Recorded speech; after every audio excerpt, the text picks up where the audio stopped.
recording now. All right, suppose we have a set of points, 1, 4, 2, 5, 3, 6, 4, 7.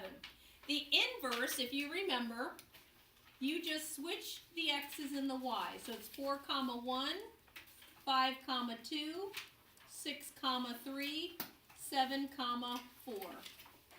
Graphically, the inverse function is a reflection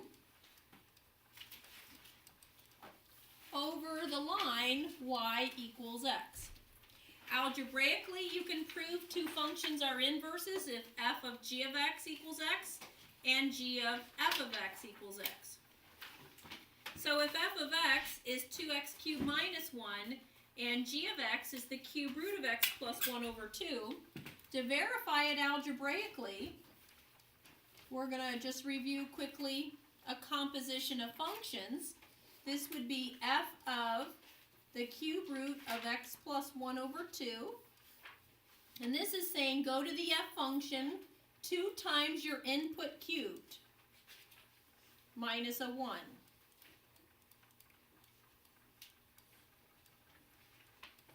Well, the nice thing here is the cube root cancels with the cube, and you get 2 times x plus 1 over 2 minus 1. The 2's cancel, and you have x plus 1 minus 1, which is x. So that composition works. Then we do g of f of x. So this is g of 2x cubed minus 1. So this is saying take the cube root of your input plus 1 over 2. The 1's cancel, and I get the cube root of 2x cubed over 2. The 2's cancel, and I get the cube root of x cubed, which is x.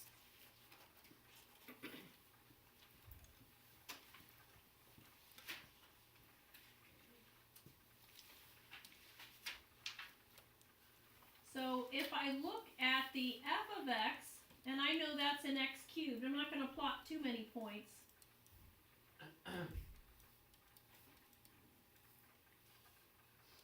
Then I know if g of x is the inverse, you just switch the x and y values in the table.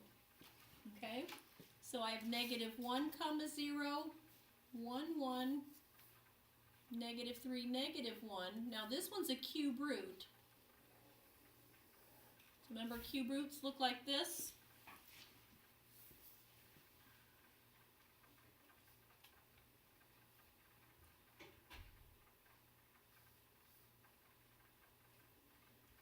And then here's an x cubed. And notice that that does verify graphically that it is a reflection over the line y equals x. Remember we did this in Algebra 2, reviewed it in pre-calc. Not every function has an inverse. Remember the horizontal line test?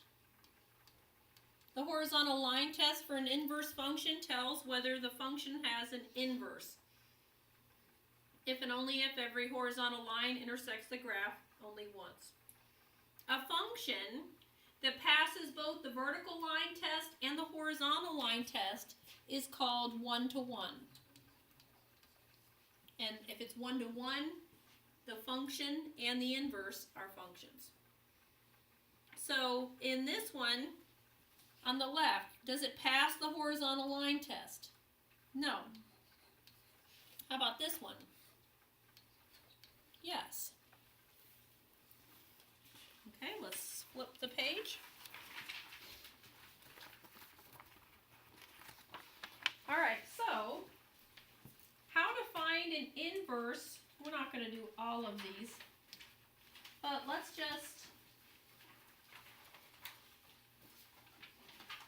we'll just do the first one here to review this. How to find an inverse function algebraically. You switch x and y and solve for the new y. You remember this? So this is x plus 3 equals 4y. So my inverse is x plus 3 over y, or we write it as f inverse of x equals x plus 3 over 4. It says find the inverse, so we have it, and then it says graph both of them. If I do f of x, this one's kind of easy to do. If I let x be 0, y is negative 3, and let's do 1, and that would be 1. Now this is a line, right? In the inverse,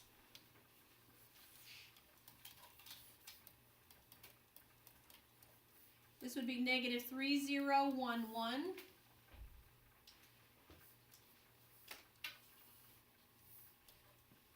And then you can tell that that is a reflection over the line, y equals x. All right, so we're not going to do 2, 3, and 4 because we know that's just algebra 2. All right, now here's the punchline. This is what we're going for. It says the derivative. We want to learn how to find the derivative of an inverse, okay?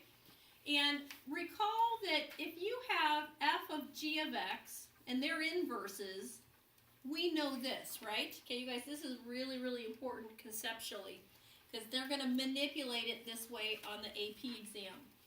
So if I want to know what's the derivative of the inverse, I really want to find out what's the derivative of this inside.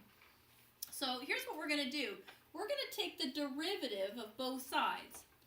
On the left side, if this is a composition of functions, you take the derivative of the outside, leaving the inside alone, times the derivative of the inside. And if I take the derivative of x, it's 1. Now the goal here is we're trying to find the derivative of the inverse, which is g prime of x.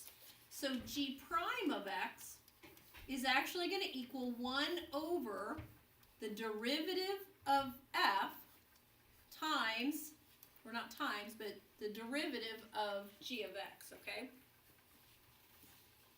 So I'm going to end up showing you 3 different methods to do this. Sometimes you can get away with choosing the method you want, and sometimes they're going to force you to have to use one of them. But this one's the number 1 on the AP exam, that the derivative of an inverse is 1 over f prime of g of x, okay? It says if you forget, and that's what I have up here, remember the x value in g is the y value of f. So this is why I started off with the review stuff, that when you're switching the x and the y, the x in f is equal to the y in g, okay? And you're just switching them. So the first step says set f of x equal to the given a value. Step 2, find the x by guessing values and plugging into check. Or you're going to want to use the rational root test. They will make you remember that one. Step 3, find f prime of x. Plug in the guessed x value into f prime of x. And then step 5, take the reciprocal, because I'm really leading you through this. So here we go. In example 1, it says find the derivative of the inverse of f of x equals 1/4 x cubed plus x minus 1 at x equals 3. So step 1 says set f of x equal to this given a value. Or it might even say x equals 3.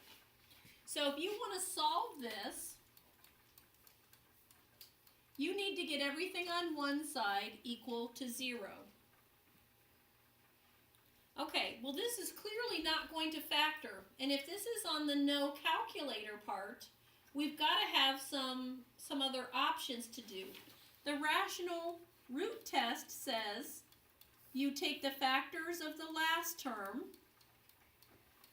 and you take the factors of the first term. Well, what we might want to do is multiply by 4 to get rid of it. But let's just try these first. If you try 1, that doesn't work. If you try 2, 2 cubed is 8. That's 2 plus 2 is 4. 4 minus 4 is 0. So do you see how, without going all the way through everything of the rational zero test, I can still come up with it without a calculator? Is there always just one, though? Isn't there a couple sometimes? Sometimes there's 3, but we just need 1 to get started, okay? We just need 1 to get going. Okay, so now it says find the x value. Now it says find f prime of x. So f prime of x would be 3/4 x squared plus 1. Then plug this value in, because do you guys understand this x value is really the y value in the inverse, okay? So that's really our g of x is 2. So this is 2.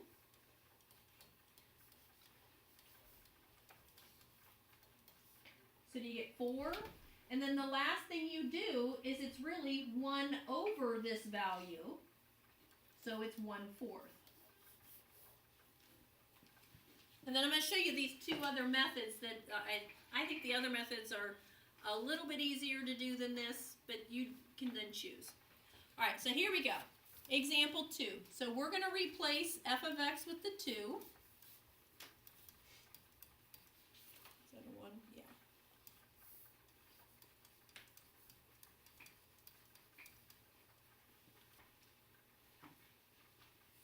Now this one factors, doesn't it? Or no, that's a cube, isn't it? Whoops, sorry. That's a cube, sorry. Alright, so it's not going to factor. So the rational root test would say we're going to take plus or minus 1 or plus or minus 3. Okay? If you do 1, that's 1 plus 2 is 3 minus 3. We're trying to get a 0. So x equals 1 works right away. So now we need to find f prime of x. That's 3x squared plus 2. We're going to do f prime at 1. And then our answer is the reciprocal, 1/5. All right, try number 3.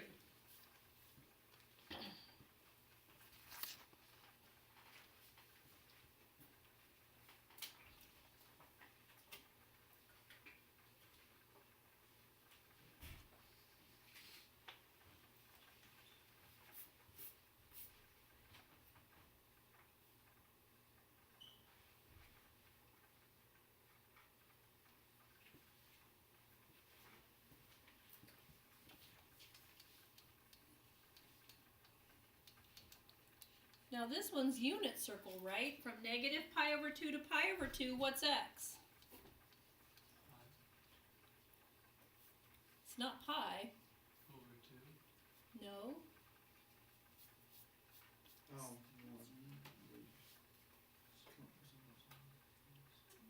-1. Oh my goodness, you guys. This Pi is... over 3? No. Pi over 4? Pi over 6. I was gonna Oh get my there. gosh, you guys. We gotta do some trig stuff. That's pi over 6. Sine of pi over 6 is 1/2. Okay? So now we're gonna do f prime, which would be cosine x. Then you do f prime of pi over 6. Alright, now did we get the cobwebs out? What's cosine pi over 6? I just heard it, radical 3 over 2. So our answer is the reciprocal. And you don't have to rationalize it. It's 2 over radical 3. Okay? Alright, now you should have another sheet for 5.3.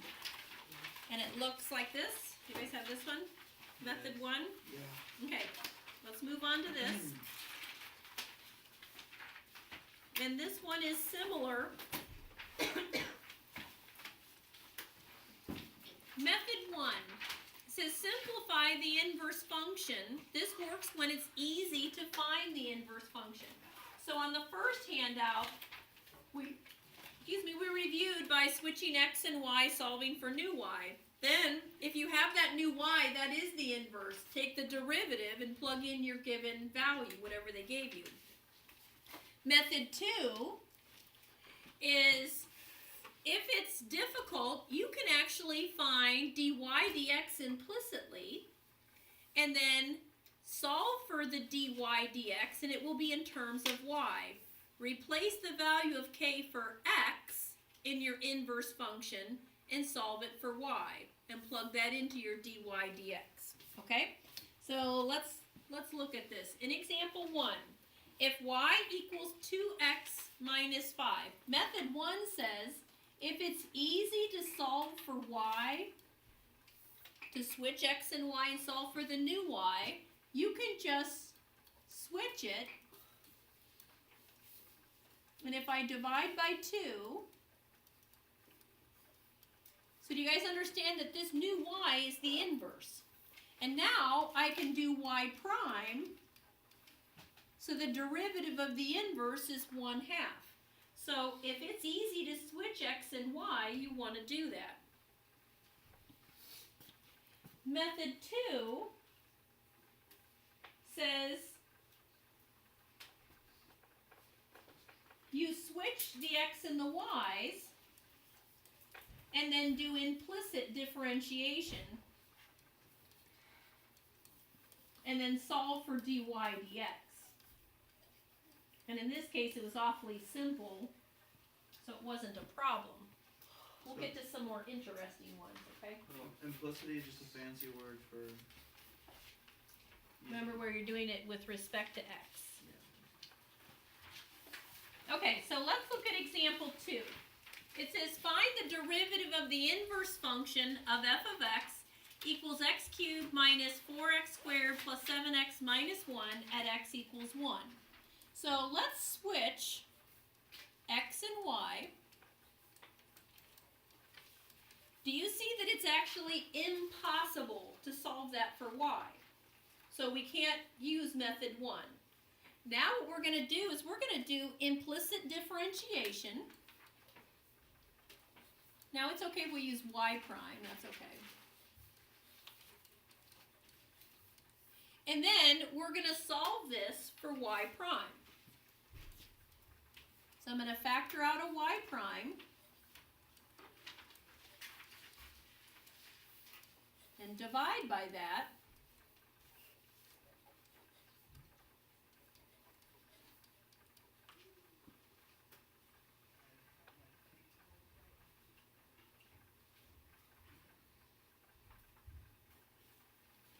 Now the problem is you're not plugging 1 in for the y.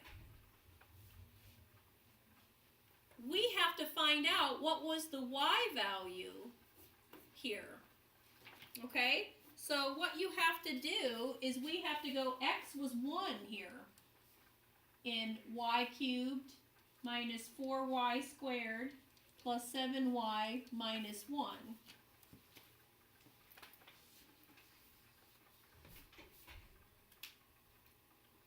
So if I subtract the 1,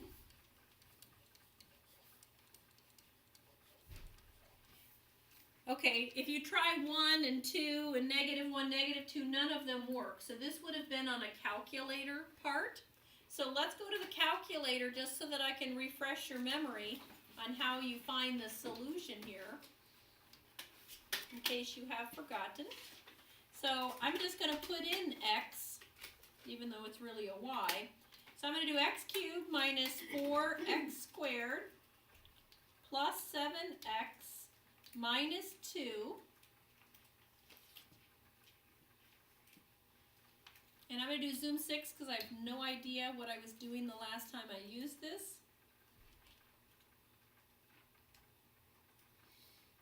And there's a 0 right here. So we're going to go second, trace, and find the 0.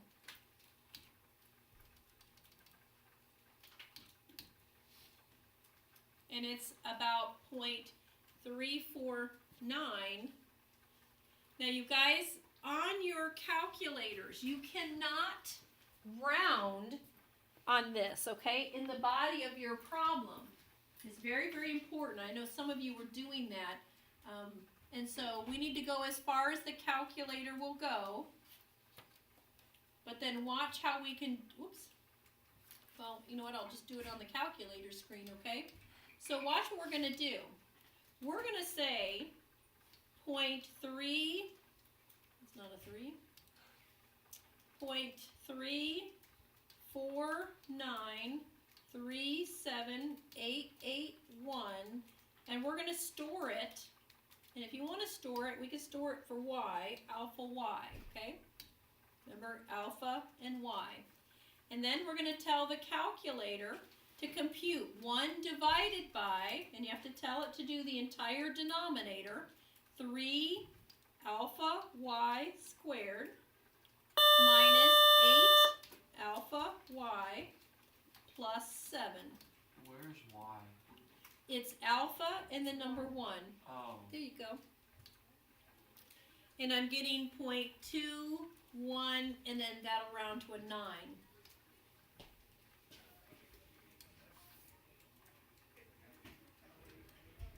Well, actually, we already did that. So the derivative of my inverse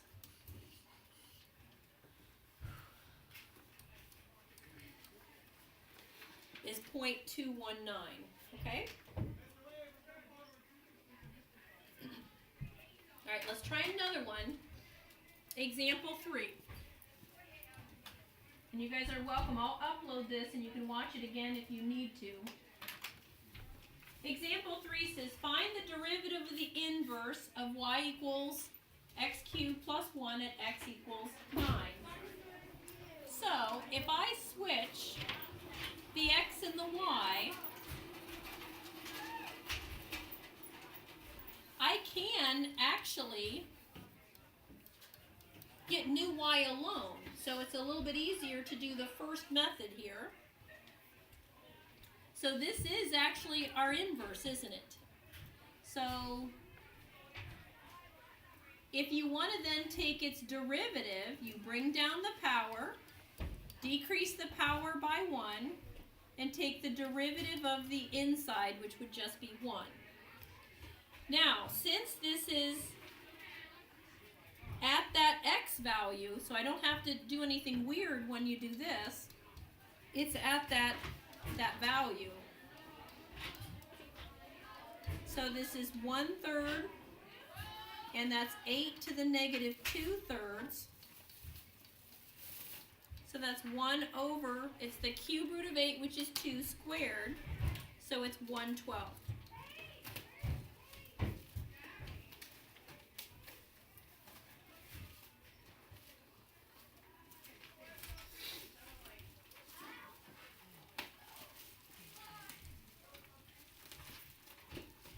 Alright, let's do example 4. It says find the derivative of the inverse of y equals x cubed plus 5x minus 1 at x is 5. Well, let's start by switching the x and the y. And it's impossible to isolate the inverse. So,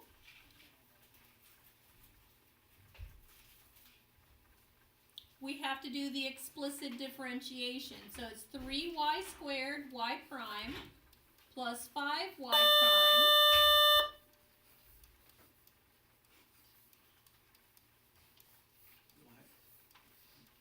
Why is it 1 equals? Because you're taking the derivative Oh. of x. There you go. Sorry.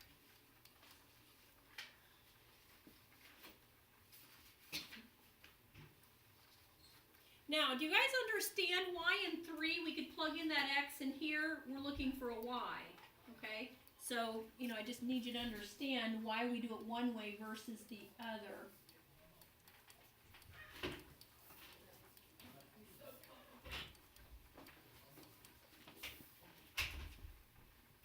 Okay,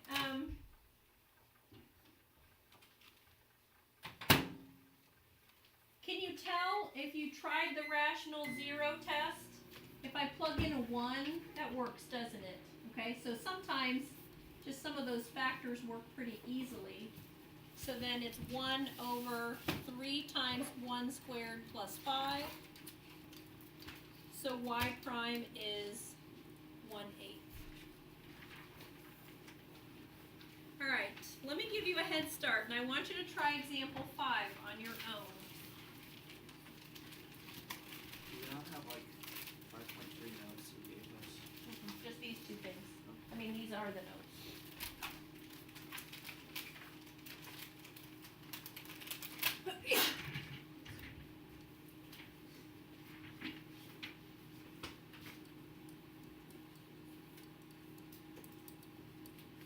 So obviously you cannot get that y alone. So you're going to have to do implicit differentiation. So this is wonderful review for us.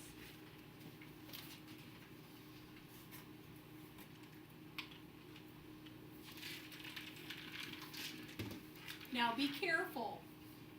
When you do the derivative of sine y, it's cosine y times the derivative of the inside, where there's your y prime, okay? I just don't want you to get too far along doing it the wrong way.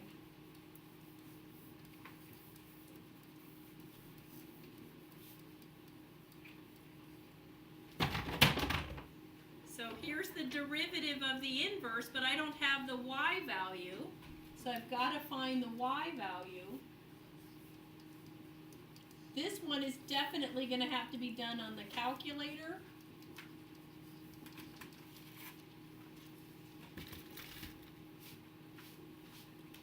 Or does it? Let's think. Dun dun dun. You would need 2 pi over.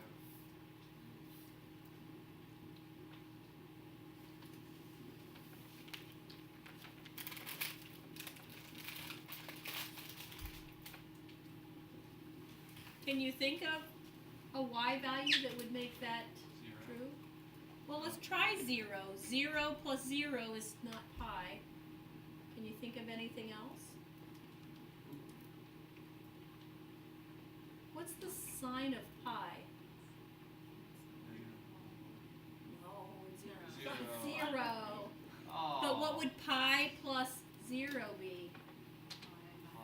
Okay, it looks like I need to get some trig stuff for you guys. Oh, shame, shame. Alright, so it's pi. So it's 1 over 1 plus cosine pi. Uh-oh. What's cosine of pi? Negative 1. Oh boy. That's 1 over 0. This is undefined.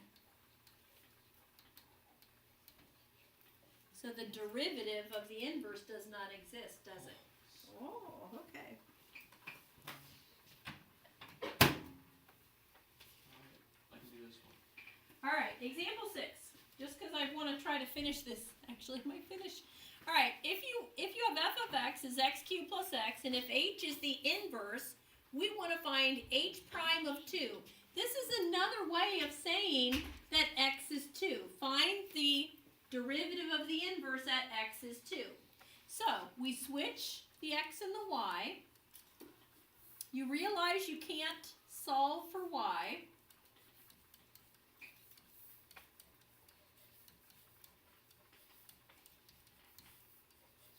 So we're going to do the derivative of the inverse. Now I have the x value, but I need the y value.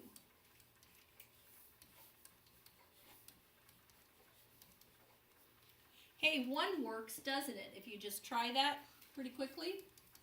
I should not hear any calculator punches. So that's just 1/4. So this is actually h prime of 2. Alright, let's get the last one in. Yay, I think I can.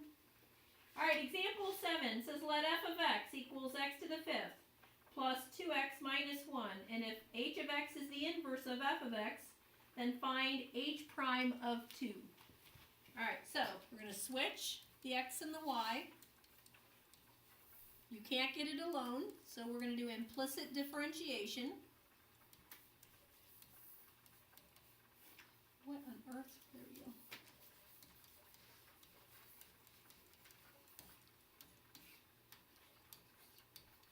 Do you find implicit differentiations way easier now? Like, wow, why did we think that was so hard?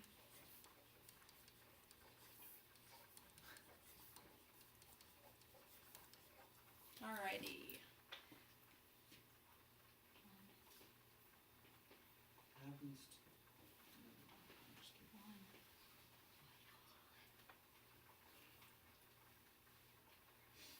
What did I do wrong here, You guys? forgot the -1. Oh, okay. I'm like, wait a minute.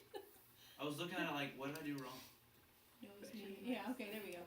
Yeah, y is 1. So then this is y prime is 1/7. So h prime of 2 is 1/7. Yes. We did it, you guys. We did it. I was wondering.